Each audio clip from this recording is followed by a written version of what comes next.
and let us all do we can to build a better future. The DNC convention, third parties, uncommitted voters. What do all these things have in common? Well, that we're all witnessing happening in the month of, or last month in February, but this is all happening in 1 year of 2024. This is the first time ever we're witnessing independent third-party candidates actually make an impact and have momentum. We're witnessing firsthand how the DNC, the Democratic Party as a whole, is fracturing and falling apart. And we are also witnessing now many people are no longer buying into the propaganda and fear. And I hope that remains that way of what the two-party system will use to manipulate voters. Now, to be very clear here, both the Republican establishment and the Democratic establishment use fear tactics to manipulate the remnants of their supporters in order to follow the neoliberal, neoconservative agenda. So I got to pull up this video here from Case Study QB. Case, I don't know how you sit through this. You're made out of stronger stuff than me, but James Carville acknowledges that the ceasefire now protests are a big problem for Biden and could be the revival of the DNC convention, the 1968 DNC convention. In August, Chicago will be hosting the DNC convention. In 1968, Chicago hosted the DNC convention. Look, I'm going to do everything I can to keep my head on a swivel. I'm going to do everything I can to dodge, duck, dip, dive, dodge, and duck some more, okay? All right, I'm going to be learning how, if I can dodge a wrench, I could dodge a ball, and God forbid, dodge a bullet, okay? I'm going to do everything I can to keep my head on a swivel and encourage anyone that's going to come to Chicago, do whatever you can to keep your head on a swivel. But nonetheless, let's go ahead and pull up this video here from Case Study QB. You made out stronger stuff than me, Case. You clearly are. Well, first of all, the left wing of the Democratic Party has very little power, very little sway over voters. But the stuff. Jeez, I remember in 2016 where we were getting blamed for not falling in line with Hillary Clinton and the Democratic establishment, and how in 2020 the vote blue, no matter who, did everything they could to bully progressives and independents to vote for Biden because to wump. Stuff in Gaza is a problem, and it's a pretty big problem. There are a lot of people, and particularly a lot of Democrats, that are uncomfortable with it. Certainly not to the point that they would, not vote for President Biden. But I'm going to tell you, Art, they don't get this stuff somehow or another de-escalated between now and the convention in Chicago. You don't want to imagine what's going to happen there, because all of those cameras are going to draw people from all over the country. You're too young to remember this, but I remember the '68 convention, and it was something horrific.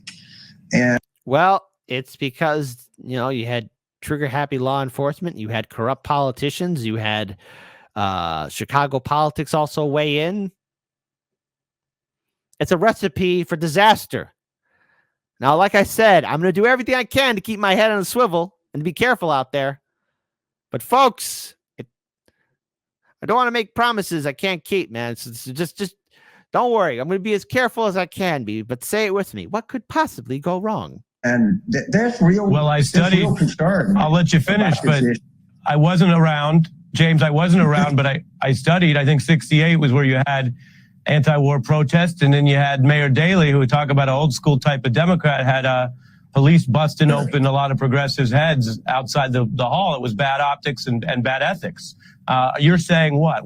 That's an extreme example. You're saying what for this year's Democratic convention? I'm saying if the stuff is not de-escalated in Gaza by the time of the Democratic convention, that there's going to be protests and a very emotional and active protest. And I don't know how much further to go on that. I don't know if it's going to be 68. Maybe that's the low water mark or something like that.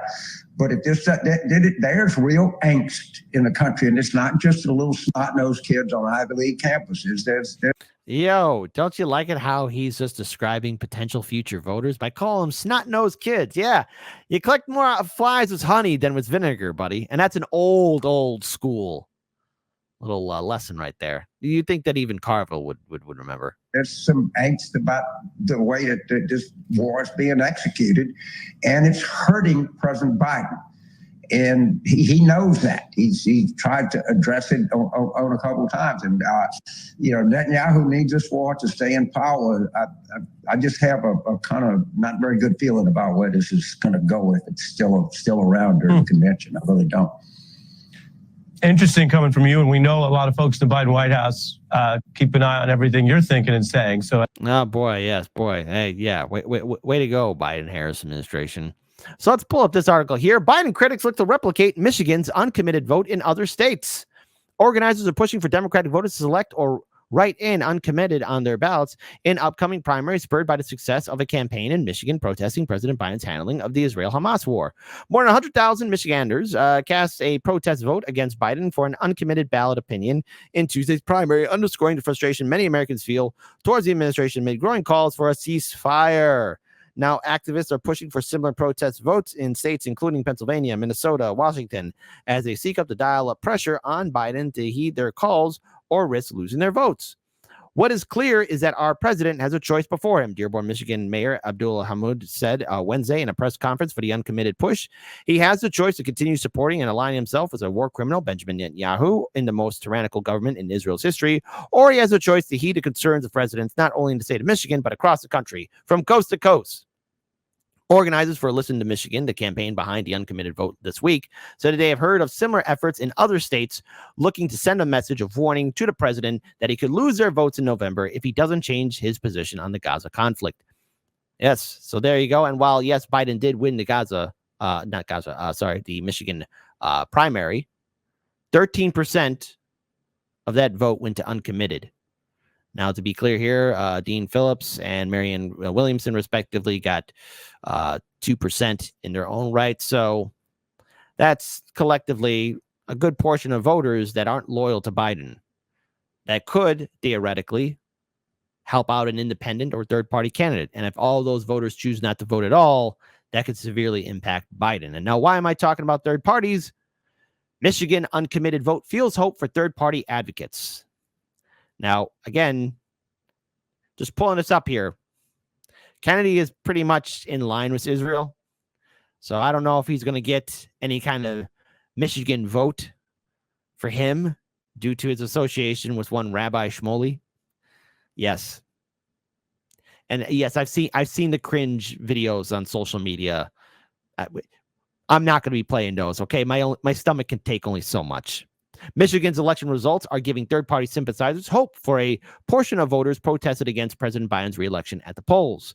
While Biden swept the state overall, the double-digit uncommitted number pointed to a strong appetite for potential alternative in November as resentment with the president builds over everything from his age to the Israel-Hamas war. As Robert F. Kennedy Jr. qualifies for more ballots and No Labels prepares to make a decision on whether to jump into the race. Oh, God, No Labels. Those advocating for a third-party option see new proof of interest among voters disenchanted with both parties and candidates. Robert Kennedy Jr. gains ballot access state by state. Many disaffected Democrats and Republicans, now leading independent, consider this their last time voting in the primaries. And Matthew McCloskey, a volunteer for the Kennedy campaign. I don't know what the Kennedy campaign is thinking, because if they didn't pay attention to what the Michigan voters were stating, they're upset with the war and genocide happening in Gaza. Okay, now we've covered on this show, RBN, Due Dissidence. A lot of people in independent media have covered on their shows, respectively, RFK Jr.'s association with Rabbi Shmuley, who is a diehard Zionist. I mean, come on. I don't see any kind of ground being gained, but okay. So what to do? Write in Robert Kennedy Jr. or check undecided. McCloskey cast what he described as a protest vote Tuesday and turned his attention ahead to the general election. I'm excited to not have a protest or lesser evil candidate. I'm voting in November, he said, expressing confidence in Kennedy. To each their own. Whatever. It is what it is. One of the national politics most closely watched battlegrounds, Michigan, tallied a significant number of third-party votes in the 2016 election due to Green Party candidate Jill Stein. Yes, Jill Stein, who's running again in the 2024 election cycle as a Green Party candidate. The Stein effect was part of what enabled Donald Trump to pull off a surprising defeat of Hillary Clinton that year. No, it's not. No, it's not. Okay? The Greens did not win any electoral college vote. Okay? And at the end of the day, voter turnout is key. It is not my fault that Hillary Clinton couldn't inspire people to be enthusiastic for her campaign. In 2020, Biden won against Trump, but by less than 3%, a margin Democrats are aware can swing back to the GOP. This cycle of third-party threat is now bolstered by the 13% of Michigan's Democratic voters who win against Biden in a primary where he's already presumed to be the nominee. Kennedy is hoping to be the beneficiary of that protest vote. Good luck to you. And some are already casting him in that light, diverting the focus away from Biden and former President Trump after the results were tallied. The Wall Street Journal's conservative editorial board posted the question, the winner of Michigan is RFK Jr. How is that possible with his association with Israel? Seriously. Did anyone not pay attention about what the uncommitted vote was about? Stop playing stupid with me in the corporate media. Stop playing dumb. Some of what progressives and independents consider Biden's more controversial policy decisions in office, coupled with more intrinsic factors such as his age and voters' perception of his mental acuity, have again put the Wolverine state on the map as he faces an expectedly tough path to keep the White House. The president's handling of the war in Gaza contributed to 100,000 Democratic voters going against the incumbent in an otherwise easy primary victory. According to data collected by the Center for American Islamic Relations, a whopping 80% of Muslim voters in the state they would theoretically support a third-party candidate over Biden or Trump. That tally was divided among the potential third-party options, including Kennedy, Cornel West, who both registered as independents after beginning their bids as Democrats, as well as Stein, who's running again with the Green Party. I also want to point this out as well, but as it stands right now, and again, more details will be coming out, but Lars Mapstead, the libertarian candidate who I interviewed on this show last year, is poised to win the libertarian nomination. So the libertarians will very soon have their nominee. So we will find out what's going on with that. And as I have covered on this show, the libertarians, thanks to Larry Sharp, who's informed me of this updated information, have ballot access to 48 states. That's significant right there. That is extremely significant. So it looks like RFK Jr. won't be getting that libertarian nomination at all, period. There's going to be a nominee, and it won't be RFK Jr. So there you go. Other surveys show less favorable margins, but could still prove consequential in the state where only a low single-digit difference is determinative of the final outcome. An Emerson College The Hill poll also released this week shows Kennedy was a modest 6% of support in the battleground. So there you go. We are witnessing firsthand a real pushback. Now, hey, remember these people? Our Revolution, a left-wing activist network that has had the presence in Michigan since Senator Bernie Sanders took the state over Clinton in the 2016 primary, led advocacy around the protest vote leading up to the week's election. The group said its aim was to make Michigan's megaphone for peace and send a signal against the ongoing approach to war. But Our Revolution, you got to realize that the Democrats aren't listening. So, yes, as it stands right now, vote blue no matter who. The Democrats, you're losing that support. You're losing that power amongst the people. The people aren't buying your shite anymore. People have had it up to here with your crap. Democrats, what you trying to sell the people? The voters made it clear what they want. They want a ceasefire.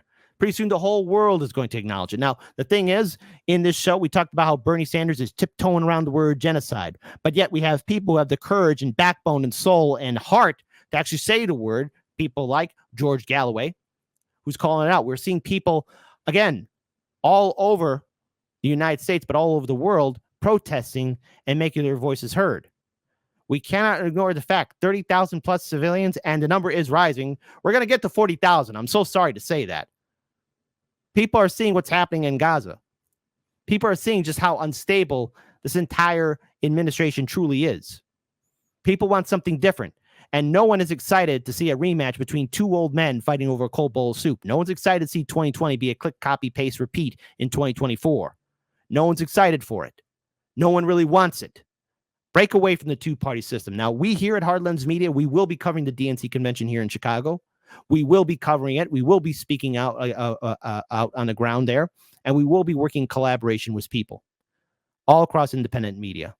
And we're going to do everything we can to interview and speak to people of different perspectives and points of view. And hopefully,